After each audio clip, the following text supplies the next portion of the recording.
I wanted to do my best to attack and to show the rear suspension layout of the Y34 platform. It's a multi-link suspension, and you'll see why in a little bit.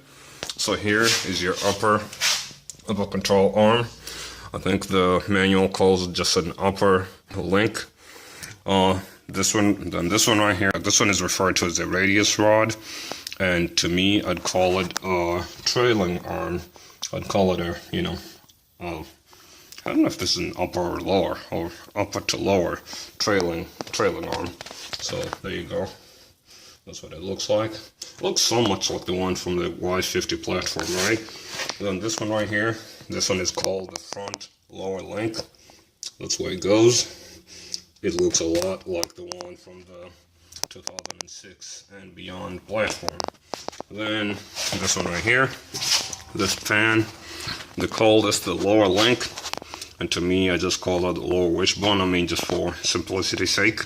So this one right here is made of steel, stamped steel, and the one in the newer M45 platform is aluminum. Cast aluminum is what I'd call it. Then, but otherwise it looks pretty similar. Ties here, then back there, and goes to the hub over here. This part is also similar. You have your shock absorber. The difference is that this guy, the difference is here. In the 2003 and 2004, you cannot just unbolt it from here. You have to go inside, remove the rear seat, remove the rear parcel shelf, and then that's how you can get to it. So we'll get to that. I can barely see anything here, but then the attachment points look similar. So those are some of the differences. This one here is aluminum. In the newer platform, it is steel. This one here, same thing, is steel. In the newer platform, it's steel.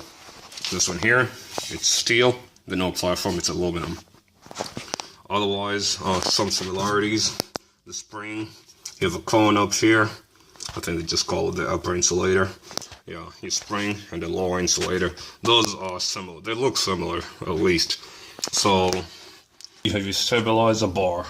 So this is it. Goes around, winds over everything. Then that's what it comes out as. Then this skinny guy over here.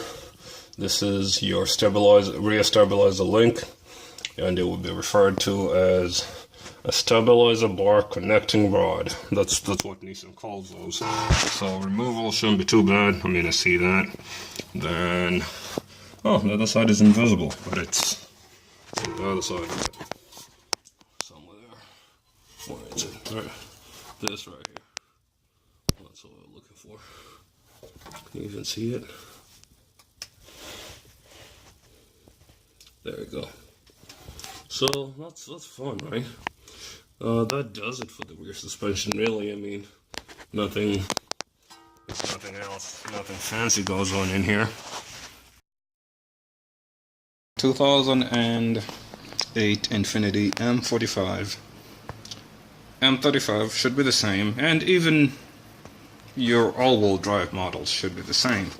So this one right here is called a multi-link rear suspension, and the reason is that you've got a bunch of stuff, bunch of links. So this one right here, I think it's called the upper link, I believe. To you and me, you just call it a rear upper control arm, right? Pretty simple, right? Bolts to the hub, and to the knuckle, to the hub, and this is what happens, right? So you got that over here, and you've got that. You've got that. Simple, right? This one right here, and so now this part right here, man, it's pretty much similar to the 2003 setup, right? Because you've got this thing called a radius rod, which I'd call a trailing arm, and as you can see, this one here is made of steel, whereas in the 2003 it was made of aluminum, all right? And this one just seems a little less beefy here. Then you've got this member down here, this one right here, which is called the front lower link, and yeah, I guess you just call it whatever, called the lateral arm. I think that's what it chose to call it, a lateral arm. And it's, I mean, not a very beefy piece of metal. It looks very similar to the one that came from the 2003. And I suppose I should have mentioned that the 2003 M45 setup actually shares a lot with the 350Zs all the time. So, and I know these guys over here might share a few components with the G35, you know, and all that. So, a lot. I mean, once you have a system that works well, so you might as well, you know, go for it. You know, keep it up, keep repeating it. So you got that. Then down here, this one right here, which is called the rear link, and this one's familiar, right? Because we have the same setup over there. The mounting might be a little different, but I mean, you have a pan here, which I call the lower wishbone. Wrongfully, I mean, it's not really that. You have a cone here. You have a rubber bushing down here, right? Down here, you have your shock absorber, and it goes up here. And unlike the 2003, this one can be unbolted from the outside. You don't have to go inside to remove this. And as you can see, the sheath is kind of hanging up there. So I know the one in my 2003 is broken. That's why it's down. So that's what you got. Then we have this guy right here. This is your stabilizer bar. And it's just like the other one. It goes up and down, up and down. I guess you can't really see it from here.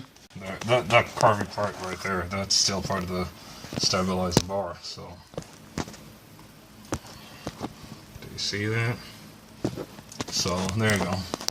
There's the hump, and then the stabilizer bar terminates over here, and that attaches to the stabilizer bar connecting rod to you and me. That's the rear stabilizer link, and that attaches to a member that attaches to the upper control arm, the upper wishbone. So that's what we got.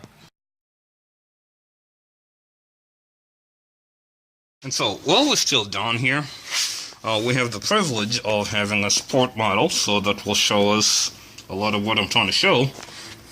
See that thing over there? That cylinder here, that's your servo motor. This right here, that's your servo, and that's your rear active steer system. Basically, this cylinder right here, you'll see it right here. Let's attack it a little closer. Right here, this thing can go in and out. So let's do it like this. It can go in and out. That's the motor right there. Think of it like either as a windshield wiper motor or whatever it is you want to call it, or whatever it is you want to relate it to. But basically, that's what moves this pan right here. This is the only way you can get this to steer. So just like the front, you know, just like I showed in the front, when this thing basically when it goes up, it turns this wheel inside, you know, like that. When it goes in, it turns the wheel this way. So. And that's one of the reasons this system is connected to your steering wheel. Whenever you're doing an alignment to this car, make sure your steering wheel is facing straight, you know, straight ahead. Just so that you're getting true neutral, you know, so to say. So that is, you know, that is the one difference between this one and the 2003 is that the sport models. There you go. That's your rear active steer. Okay. And there's a servo, and it goes all the way to the other side. That's not the. It looks like a power steering rack, basically, and that's what it is, really. All right. So that's one difference, is that this motor here, or this rear lower link, aka the pan, aka the lower wishbone, aka the lower control arm. This thing can move this way and that way, and that's controlled by a motor. So your toe can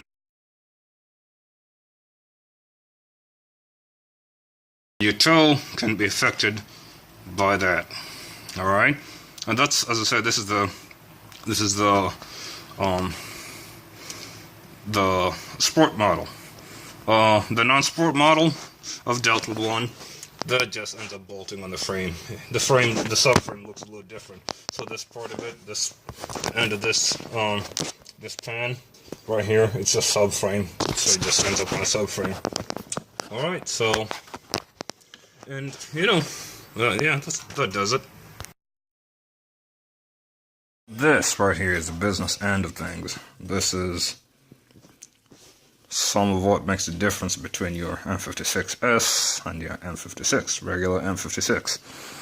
So the rear is a multi-link suspension system. Again, because you've got this, just call the suspension member or an upper link, wishbone, or a control arm. So that's the upper one, right? You've got this guy right here, and see, we're back to the early M45 levels. The 2003 had this made of aluminum. Actually, I'll be surprised to see if I get the chance to. I'll try to take it apart, take them all apart, see what's interchangeable and what's not. So this is the they don't call it a radius rod in this one. They call it the lateral link, no, the front lower link, I think. So call it that, or call it the, front lower link, or call it the, what would you call it, trailing arm, whatever you're gonna call it. So there you go. That goes to the bottom of the rear hub, right? Then here, this one right here. Take it all away so I can actually see it. Quite a backwards thing to say, isn't it? So this one right here, the rear lower link, and this one right here, if you compare to the others, basically looks like a beefy lateral arm that are used, at least on the other platforms. So this is it. Just goes here, and this right here basically takes the place of, excuse me. This right here takes the place of the pan. Remember the pan from the other ones, the pan and the spring, right? Because of this up here. You have basically a, coilover system back here. At least for the sport you do. I believe all of them are like that, actually. No one really gets a pan anymore, but I'm pretty sure you could put a pan here if you wanted. I don't know where you'd put the upper perch on, but this is your fuel tube stuff, so be careful. I don't know where you'd end up putting the upper part of the spring, but yeah, you could put anything here, really, right? So looks pretty simple, really. A simple system to disassemble. And then here you've got a coilover strut system. And let me see. Oh, yeah, that looks like fun. Looks like the kind of thing you have to attack from inside the vehicle. Remove your seats, get to the, just looking at it, this is where it aligns to. So you have to pretty much remove the rear parcel shelf to get to it. It'll be so backwards if you put the access over here. Alright, so that's one major difference, right? Then this guy right here. For once, now this one right here comes with a tow arm, is what I'd call it. The difference is the other platforms do not have this, and as you can see, it's got a little bit of adjustment available here, right? So, and then it looks like a power steering rack if you look at that boot right there, right? Yes, you would be correct to think that this actually does some steering. See that? See that unit over there? It looks like a power steering rack.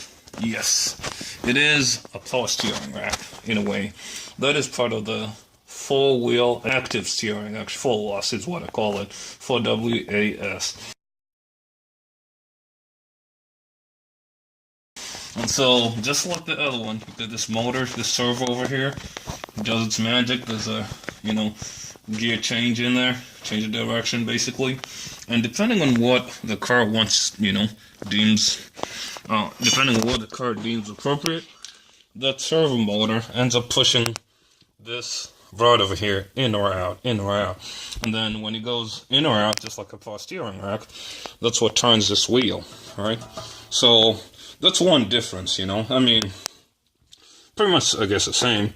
Whatever your rear link is, is whatever ends up being used for rear active steer, They call it rear active steer in the earlier models. They call it full-wheel active steer now. Same thing, just different alphabet soup. And then, as I said, the other thing is that now you have adjustable tow in the rear. So that's something to look out for. Alright, so that's pretty good, right? Seems familiar so far. Then, right here, you can see this right here. This is your stabilizer bar. And, standard issue. Goes from here to the other side. But then you've got a really, really long stabilizer link over here. Or, in Nissan speak, stabilizer connecting rod.